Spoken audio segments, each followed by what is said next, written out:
नमस्कार दोस्तों। आज हम चोल साम्राज्य जो कि भारत के दक्षिण में एक महान हिंदू साम्राज्य था उसके बारे में आज जानेंगे। ये चोल साम्राज्य के वीडियो का पार्ट 1 है, इसके बाद एक पार्ट 2 भी आएगा। तो दोनों मिला के चोल साम्राज्य से जितने भी क्वेश्चन बनते हैं वो सब क्लियर हो जाएंगे। पहला क्वेश्चन है, चोल वंश भारत के किस भाग में अधिकतर शासन करते थे?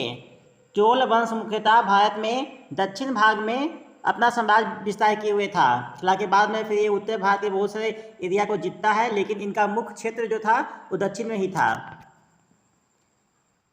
चोल अभिलेखों में उल्लेखित भूमि की विभिन्न कोटियों के अनुसार विद्यालय के रखरखाव के लिए जो भूमि निर्धारित की गई थी उसे क्या कहते हैं? विद्यालय को रखरखाव के लिए जो भूमि निर्धारित की गई थी उसे कहते थे शाला भोग।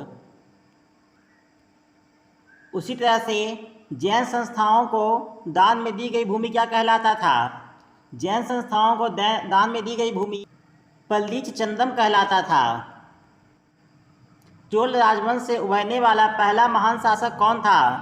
चोल वंश में उभरने वाला पहला महान शासक था राजा चोल।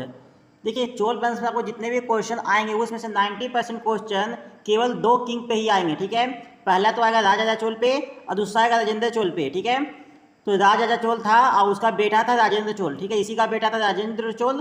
तो मैक्सिमम क्वेश्चन जो भी चोल वंश से आएगा वो या तो आएगा राजा चोल से या तो आएगा राजेंद्र चोल से। तो इन दोनों को आपको ध्यान से पढ़ना है।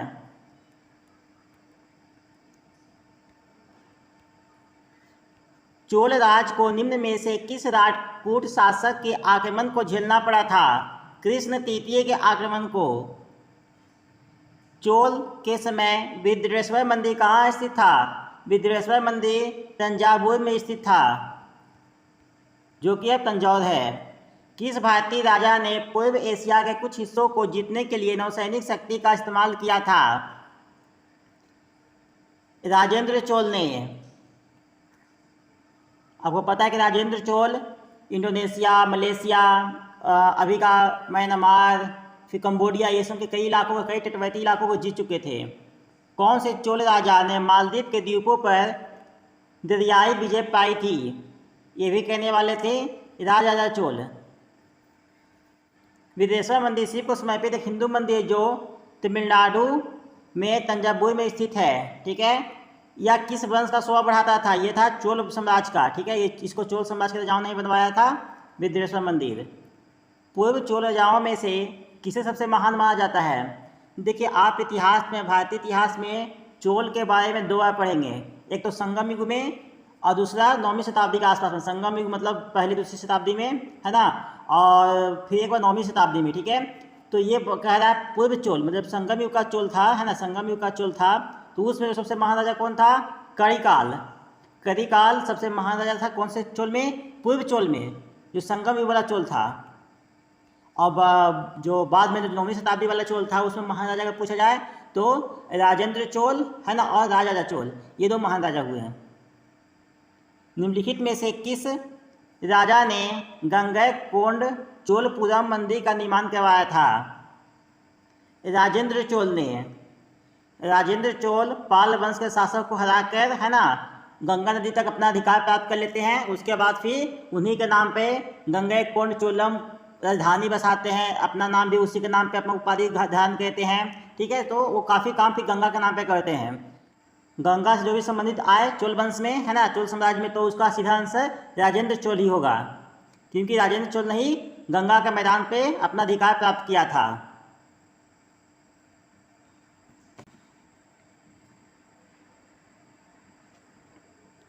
शिव का नर्तक स्वरूप चिदम्बरम स्थित प्रख्यात नटराज की मूर्ति का निर्माण किसने किया था? नटराज का मूर्ति जो निर्माण है ये चोल वंश का ही देन है। ठीक है, जो शिव के, भगवान शिव का जो नटराज का मूर्ति है ना, वो चोल साम्राज्य का ही एक अपना निर्माण का कला था। चोल राजवंश का अंतिम शासक कौन था? चोल राजवंश का अंतिम शासक राजेंद्र चोल तृतीय था। ये तृतीय है। ठीक है, ये तृतीय है। निम्नलिखित में से किस चोल शासक को चोल गंगम नामक बृहद कृत्रिम झील बनवाने का श्रेय दिया जाता है? तो फिर से गंगा आ गया, तो गंगा जहाँ भी आए सीधा राजेंद्र चोल होगा। ठीक है, क्योंकि राजेंद्र चोल जब गंगा के मैदान पर अधिकार प्राप्त किए, गंगा नदी तक अपना पहुँच बढ़ा लिए, तो फिर वहाँ से गंगा नदी का कुछ पानी ले जाकर साउथ में, है ना, एक झील का निर्माण करवाए थे, उसका भी नाम गंगा के नाम पर रखे।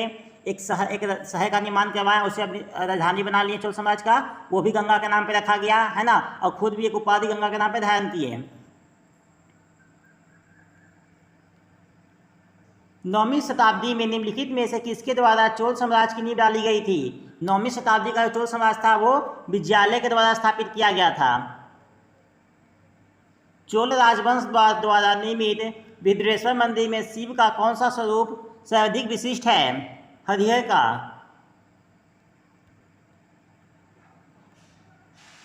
भारत के इतिहास के संदर्भ में निम्नलिखित युग्मों पर विचार कीजिए। एरीपट्टी, भूमि जिससे मिलने वाला राजस्व अलग से ग्राम जलाशय के रखरखाव के लिए निर्धारित किया गया था। मतलब एक ऐसा राजस्व, है ना, जो खास करके गांव के जो जलाशय थे, तालाब और जो भी दूसरे जलाशय थे, उसको रखरखाव के लिए खर्च होता था, उसको बोलते थे एरीपट्टी। ये सही है। उसके बाद ये घटिका, जो प्रायः मंदिरों के साथ संबंध विद्यालय होते थे, ये भी सही है। ये पहला और तीसरा सही है। तनयूद ये गलत है, इसका स्टेटमेंट ये गलत है, ये वाला स्टेटमेंट गलत है। बाकी घटिका और एरीपत, एरीपत क्या था? जलाशय के रखरखाव के लिए जो था राजस्व था, है ना, एरीपत कहलाता था। और घटिका जो विद्यालय मंदिरों से जुड़े हुए थे वो घटिका कहलाते थे। तो इसका आंसर है 1 और 3। कुशल ग्रामीण प्रशासन के लिए प्रसिद्ध राजवंश था। चोल साम्राज्य कुशल ग्रामीण प्रशासन के लिए काफ़ी प्रसिद्ध था। तो जहाँ भी ग्रामीण प्रशासन आए उसका आंसर सीधा चोल होगा। ठीक है, ग्रामीण प्रशासन, गांव का प्रशासन जहाँ पे भी आए वहाँ पे सीधा आंसर चोल होगा। चोल शासक का नाम बताइए जिसने श्रीलंका के उत्तरी भाग पर विजय प्राप्त की थी।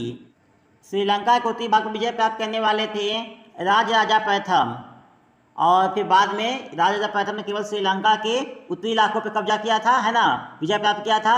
लेकिन बाद में फिर राजेंद्र प्रथम आते हैं तो वो पूरा श्रीलंका को ही अपने अधिकार में ले लेते हैं। तो राजराजा प्रथम उत्तरी श्रीलंका पे और राजेंद्र प्रथम पूरा श्रीलंका पे। कई क्वेश्चन आ जाएगा पूरा श्रीलंका पे किसने अधिकार किया था? तो राजेंद्र प्रथम ने। ठीक है, और श्रीलंका के उत्तरी भाग पर किसने किया था? तो राजराजा प्रथम ने।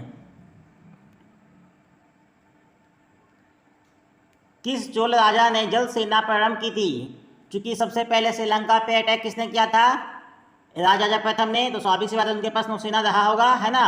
तो सबसे पहले जल सेना का प्रारंभ भी राजराजा प्रथम ने किया था। उत्तर मेरूर शिलालेख में किसके प्रशासन से संबंधित जानकारी मिलती है? चोल साम्राज्य के प्रशासन संबंधी जानकारी उत्तर मेरूर शिलालेख से मिलता है। प्राचीन चोल साम्राज्य की राजधानी कहाँ थी? उरैयूर। प्राचीन चोल साम्राज्य की राजधानी उरैयूर थी। और जो 9वीं शताब्दी का चोल था जिसके बारे में आज हम लोग पढ़ रहे हैं उसकी राजधानी तंजावुर थी। किस चोल शासक ने नई राजधानी गंगईकोंड चोलपुरम का निर्माण किया? तो गंगा पे अधिकार करने वाले थे राजेंद्र चोल प्रथम। तो गंगईकोंड चोलम का निर्माण भी करेंगे कौन? राजेंद्र प्रथम। चोल शासकों के शासनकाल में निम्नलिखित में से कौन सा वॉरियम उद्यान प्रशासन का कार्य देखता था? टोटवॉरियम।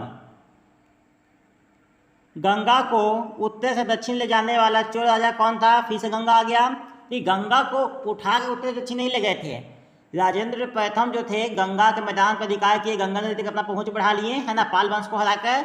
तो उसके बाद उन्होंने गंगा के कुछ जल को ले जाकर दक्षिण में एक तालाब बनवाया था, है ना, और उसी में गंगा का पानी को बहवाया था उस तालाब में। ठीक है, तो ये कहने वाले थे कौन? राजेंद्र चोल। तो मैंने पहले बता दिया गंगा से संबंधित जो भी क्वेश्चन आए चोल साम्राज्य में वो सब का आंसर होगा राजेंद्र प्रथम। ठीक है, राजेंद्र चोल प्रथम। गंगा से संबंधित कोई भी क्वेश्चन आ जाए चोल साम्राज्य में उसका सीधा आंसर होगा राजेंद्र चोल प्रथम। चोल राजाओं का शासन था। चोल राजा मुख्यतः तमिलनाडु में शासन करते थे, लेकिन बाद में राजेंद्र प्रथम के समय में इनका जो शासन था अब उत्तर भारत में गंगा नदी के मैदान तक और दक्षिण भारत में तो पूरा था ही। इसके अलावा श्रीलंका में, मालदीव में, है ना, इसके अलावा लक्षद्वीप पे भी, उसके बाद इंडोनेशिया में, फिर जो कंबोडिया का तटवर्ती इलाका है, मलेशिया का तटवर्ती इलाका है ना, वर्मा के तटवर्ती इलाके में जितने भी आपको आसियान देश आज दिख रहे हैं उसका तटीय भाग है, उस समय राजेंद्र चोल का यानी चोल साम्राज्य का साम्राज्य फैल चुका था। निम्नलिखित में से किस चोल शासक ने रामानुज को उत्पीड़ित किया था तथा उसे अपने राज्य से बाहर निकाल दिया था? कुलोत्तुंग द्वितीय ने।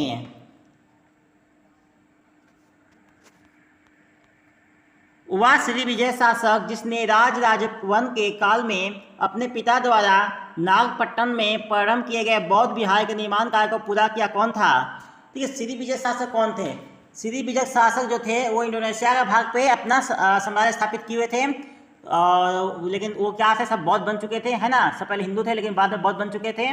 तो वो बौद्ध अपना बहुत से बौद्ध मठ को भारत में स्थापित करते थे, जो जिसके लिए वो जो भारत के राजा थे उनसे अपना परमिशन भी लेते थे। ठीक है, तो बाद में तो फिर क्या होता है कि जो ये विजय शासक थे, है ना, श्री विजय शासक, उन पर बाद में राजेंद्र प्रथम में जो अटैक करते हैं, उसके बाद उस पूरे साम्राज्य को अपने मिला लेते हैं। तो ये कहने वाले कौन थे जो अपने पिता के लिए ये बौद्ध मठ को पूरा करवाए थे? वो थे मारविजियोतुंग वर्मन। मारविजियोतुंग वर्मन ये श्री विजय शासक थे। श्री विजय शासक कहाँ पे राज करते थे? इंडोनेशिया वाले भाग में, वर्तमान के इंडोनेशिया वाला भाग था, इसमें श्री विजय शासक एक वंश था, है ना। निम्नलिखित में कौन सा शब्द चोल के शाही सैन्य दल के लिए था? भ्रतका।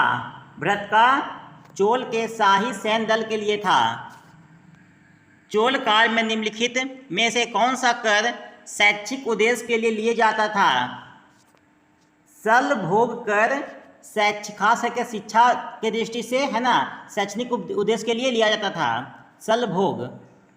चोल शासकों ने इस उद्देश्य से भूमि का विस्तृत मापन या सर्वे करवाया था। सरकार के राजस्व भाग को निश्चित करने हेतु, सरकार को कितना राजस्व मिलेगा वो निश्चित करने के लिए। निम्नलिखित में से किस चोल शासक ने नागपट्टनम में एक बौद्ध विहार के निर्माण में शैलेंद्र सम्राट मारविजियोतुंग वर्मन के साथ सहयोग किया था? ये किए थे राजा प्रथम ने।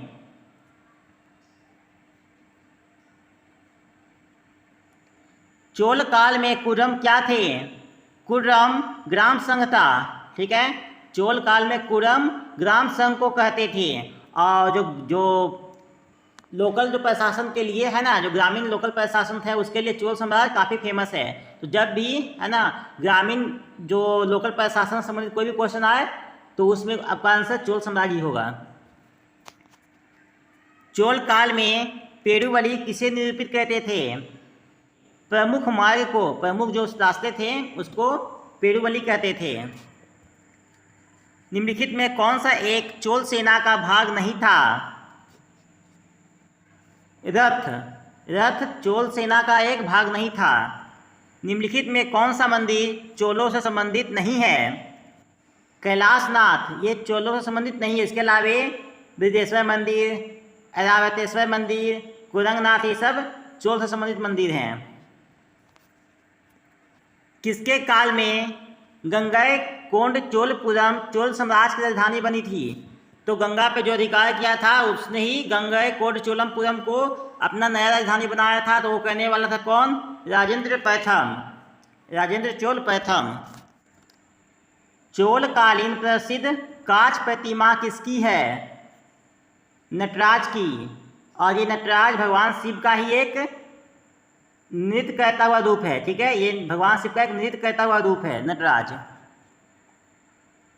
अधिकांश चोलकालीन मंदिर किस देवता को समर्पित हैं? तो चूंकि जो चोल साम्राज्य था वो मुख्यतः शैव मत को ज़्यादा पैसा देने वाला था। ठीक है, तो वो सब भगवान शिव को ज़्यादा मानते थे।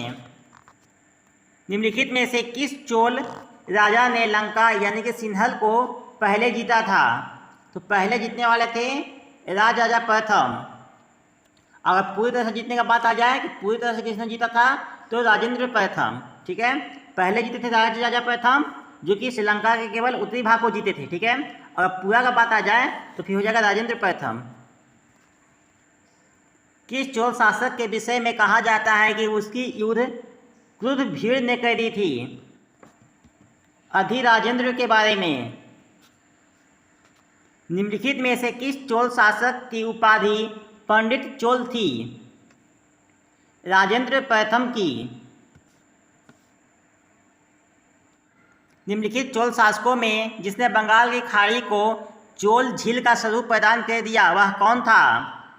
राजेंद्र प्रथम।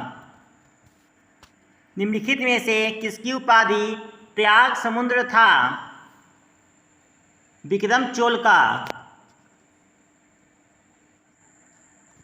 गंगे कोंड चोलपुरम की स्थापना किसने की थी? ये कहने वाले थे राजेंद्र चोल प्रथम। तो दोस्तों इस वीडियो में ही तक। इस वीडियो में लगभग चोल साम्राज्य से संबंधित 50 महत्वपूर्ण प्रश्न थे जो आपके भविष्य के एग्जाम के लिए काफ़ी इंपॉर्टेंट होगा।